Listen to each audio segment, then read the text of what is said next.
Қаскеленде орналасқан мына бір өнер мектебінің мәселесі тұрғындар тарапынан бірнеше жыл бойы көтеріліп келеді. Аудандағы өзекті тақырыптардың біріне айналған мәселе биылғы жылы өз шешімін тапты.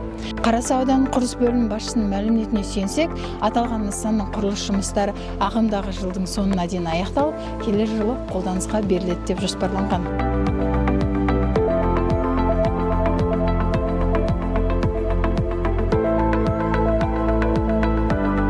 Бұл нысан бойынша тапсырыс беруші Алматы облысы құрылыс басқармасы, мердігер мекеме Дәулет Серпін жауапкершілігі серіктестігі 2023 жылдың қараша айында құрылыс жұмыстары басталды.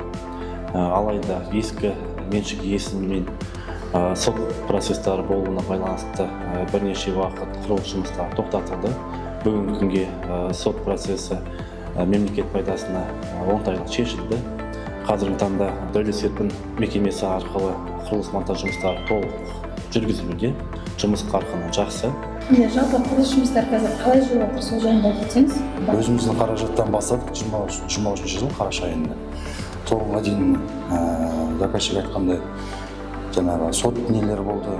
Сонда жұмысты тоқтатқан жоқпыз. Өзіміздің срокпен, уақытымен бітіру үшін ақырын жұмыс істеліп жатты. Құрылыс жұмыстарында қазір 30 адам жұмыс істеп отыр. Біткен жұмыстар, сыртқы жұмыстар бітті, канализация бітті, водопроводы бітті. Қазір данный момент өзіміз сыртқы резервуар несінің бетонын қабылдап жатырмыз. Сыртқы жұмыстардан асфальт қабылдап жатырмыз. Осы аптада қолына сыртқы жұмыс бітеді деп ойлаймын. Келесі аптада уже есіктерді алып қойдық, линолеумдерді алып қойдық, қажет материалдардың бәрін алдық. Соны енді монтаж жұмысында салуды бастаймыз. Ішкі жұмыстардан қазір чистовой отделка, ішкі жұмыстың жүріп жатқан. Осы жылдың аяғына дейін жоспарлап отырмыз.